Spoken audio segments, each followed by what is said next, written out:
Bonjour, aujourd'hui je vais lire des extraits d'un livre qui est très apprécié depuis des dizaines d'années un peu partout dans le monde, qui a été republié par les éditions Synchroniques il y a peu de temps en poche.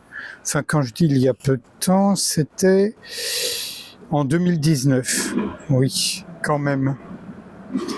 Et c'est un livre de 1957, 70 ans quasiment, et en français en 79, donc moi je l'avais lu là. Présence zen, ça s'appelait avant, et maintenant c'est 101 contes zen de Paul Reps et Nyogen Senzaki. 101 contes zen. Voilà. Quelques extraits. Une tasse de thé, c'est très célèbre, mais Nan-in, maître japonais sous le règne des Meiji, 1868-1912, reçut un jour un professeur de l'université venu s'informer sur le zen. Comme il servait le thé, Nan-in remplit la tasse de son visiteur à ras-bord et continua à verser. Le professeur regarda le thé déborder jusqu'à ce qu'il s'écria excédé. « Plus une goutte, ma tasse est pleine !» Tout comme cette tasse, dit Nan-in, tu es rempli de tes propres opinions. Comment pourrais-je te montrer ce qu'est le zen si tu ne vides d'abord ta tasse?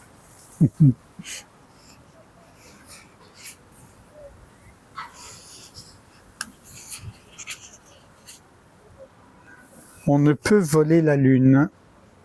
Le maître zen Ryokan vivait le plus simplement du monde dans une petite cabane au pied de la montagne. Un soir, un voleur pénétra chez lui et découvrit qu'il n'y avait rien à voler. Sur ses entrefaites, Ryokan revint et le surprit.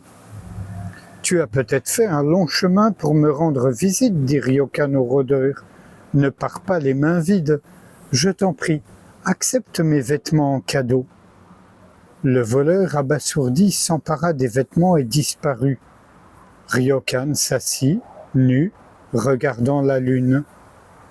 Le pauvre homme, songea-t-il, j'aurais aimé lui donner cette lune magnifique.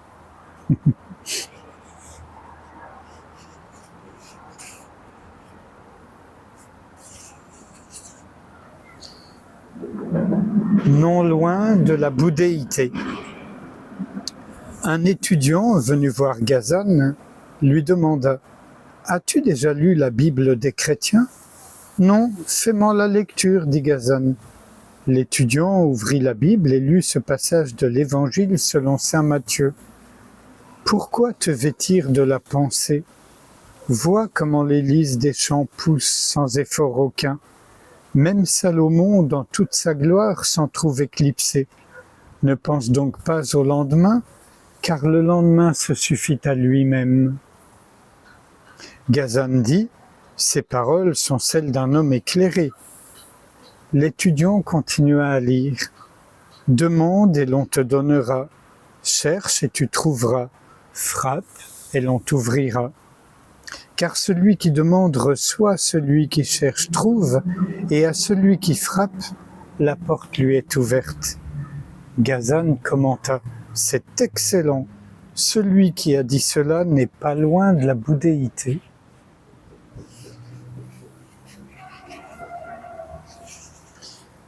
Mon cœur brûle comme du feu. C'est Soyen Shaku, le premier maître zen à s'être rendu aux États-Unis, qui prononça ces mots. Mon cœur brûle comme du feu, mais mes yeux sont froids comme de la cendre.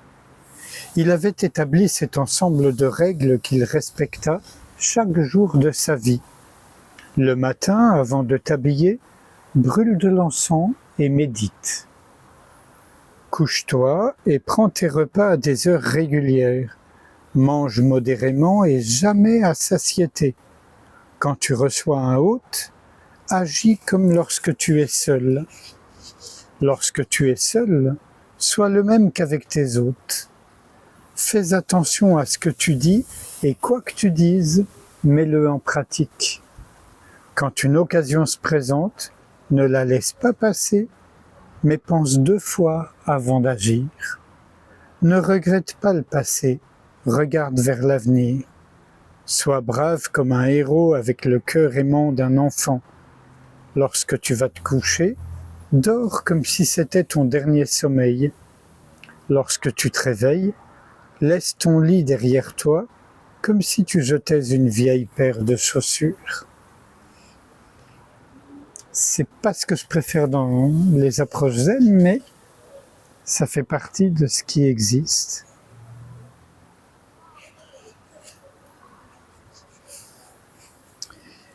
La chose la plus précieuse au monde. Un étudiant posa cette question au maître chinois Sozan. Quelle est en ce monde la chose la plus précieuse? La tête d'un chat mort, répondit le maître. Pourquoi? Dit l'étudiant. Parce que personne ne peut en estimer la valeur, répliqua Sozan. Et un tout dernier extrait. Qu'est-ce que le zen?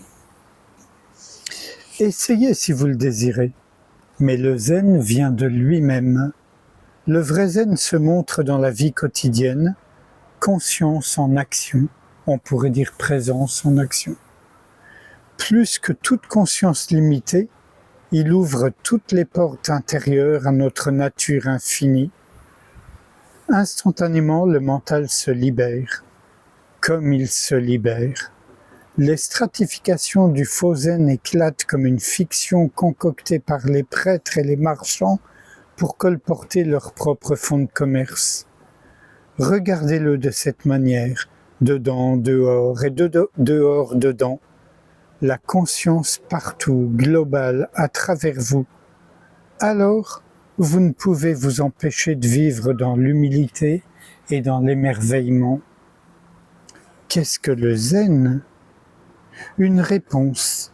Inayat Khan, afghan, soufi afghan, raconte l'histoire hindoue d'un poisson qui alla voir une sirène pour lui demander « J'ai entendu parler de la mer, mais qu'est-ce que la mer? Où est-elle » La sirène lui expliqua « Tu vis, tu te meurs dans la mer, ton être est dans la mer est en toi et en dehors de toi, et tu es fait de mer, et tu finiras dans la mer t'environne comme ton propre être. » Et sans réfléchir à ce qui vient d'être lu, je vous invite, comme la dernière avec laquelle je suis en parfait accord, à simplement ne pas s'impliquer dans tout ce qui se présente, ce qui nous mène immédiatement dans l'ouverture, parfois même à être ouverture, si vous lâchez vraiment tout ce qui se présente. Lâcher signifie ne pas s'impliquer, ça signifie pas faire un effort pour l'écarter.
Je vous remercie.